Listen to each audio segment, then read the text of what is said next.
Jai Hind all of you who are watching this video. Once again I am back with class 12th history. I hope all of you are preparing well at your home, utilizing the time. Friends, ये जो समय हमें मिला है कोविड-19 के कारण आप सब अपने घरों में हैं, अपने माँ बाप की सहायता कर रहे होंगे, अपने घरों में उनका हाथ बटा रहे होंगे, बट आपको साथ साथ अपनी पढ़ाई पे भी ध्यान देना है. You have to plan your study and work on your plan. Today I just want to give you a small motivational point. Students, I have just made a small code. P is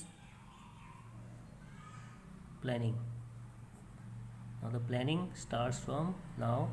This is the time when you have to plan. You have ample amount of plan your schedule, how much time you have to give to history, how much time you have to give to other subjects.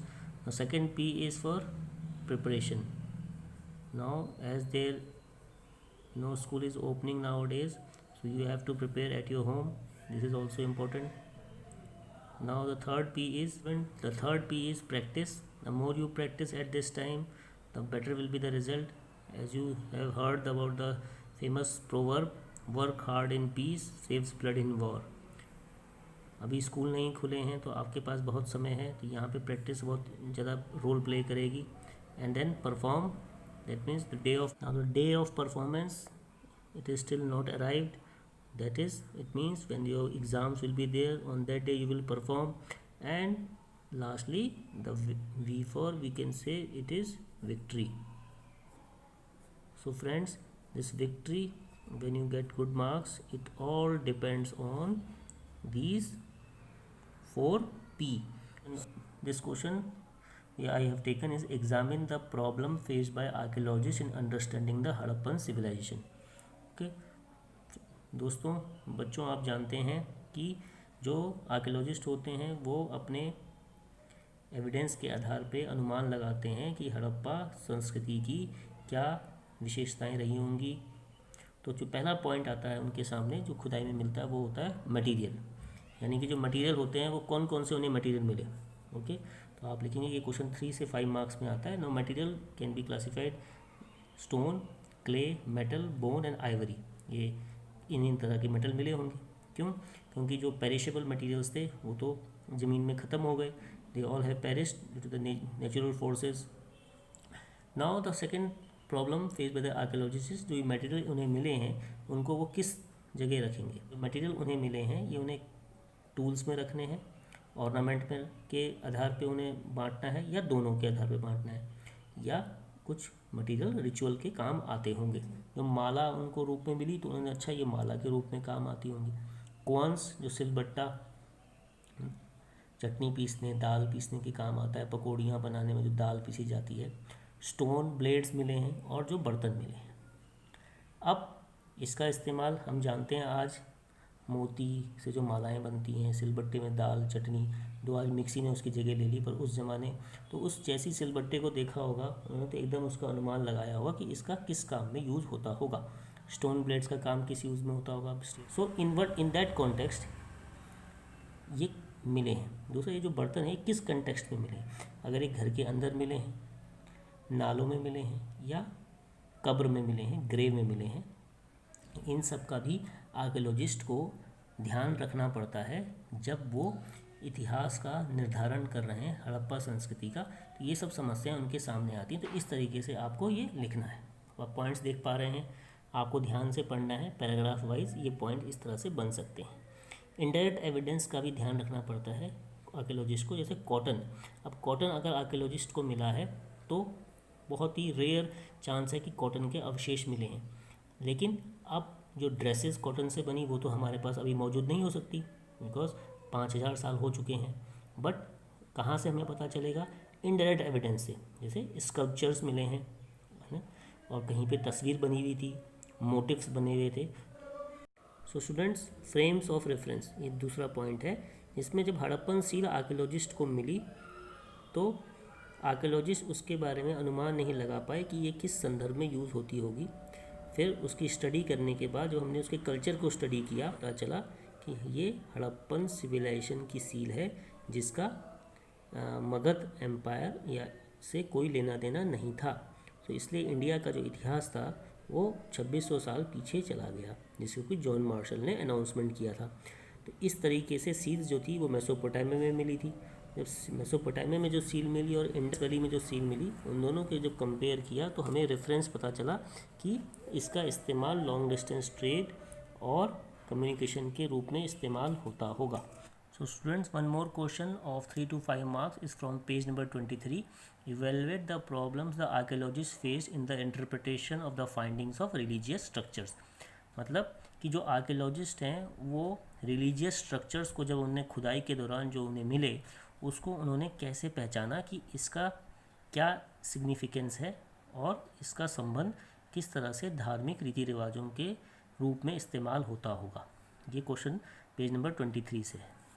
तो जो शुरुआत में जो early archaeologist थे, उन्हें जो भी चीज़ें मिल रही थी उनमें से कुछ जानी पहचानी मिल रही थी और कुछ अनफेमिलियर थी। तो उनका कहीं ना कहीं उन्होंने रिलीजियस सिग्निफिकेंस के रूप में अपनी सोच बिठाई। जैसे कि जो विमेन का फिगर मिला था जिसने खूब सारी ज्वेलरी पहनी हुई थी, उसके सिर पे एक मुकुट था, तो उसको आर्कियोलॉजिस्ट ने ये समझा कि ये मदर गॉडेस होगी या किसी देवी का प्रतीकात्मक रूप होगा। जैसे इस तरीके से ये देखिए, ये मदर गॉडेस है, इसने ये ज्वेलरी पहनी हुई है, ये हेड गियर है, तो इन्होंने ये समझा कि ये मदर गॉडेस के रूप में होगा, तो ये उन्होंने इंटरप्रेट किया। Okay, now priest king, terracotta figure मिला है प्रीस्ट किंग का, जिसके सिर पे एक हेड गियर है और उसका एक हाथ नी पे है, जिसको आर्कियोलॉजिस्ट ने इंटरप्रेट किया कि ये प्रीस्ट किंग होगा दिस। तो ये इंटरप्रिटेशन है, फाइंडिंग्स के आधार पे आर्कियोलॉजिस्ट एक अनुमान लगा रहे हैं। अब तीसरा, एक और ग्रेट बाथ मिला है। अब ग्रेट बाथ का किस रूप में इस्तेमाल होता होगा, जो वहाँ पे पानी के स्रोत मिला है, नॉर्थ एंड साउथ पोजीशन में बाथरूम मिले हैं, 8 बाथरूम हैं, सीढ़ियाँ मिली हैं, एक वाटर चैम्बर मिला है, कुएं मिले हैं।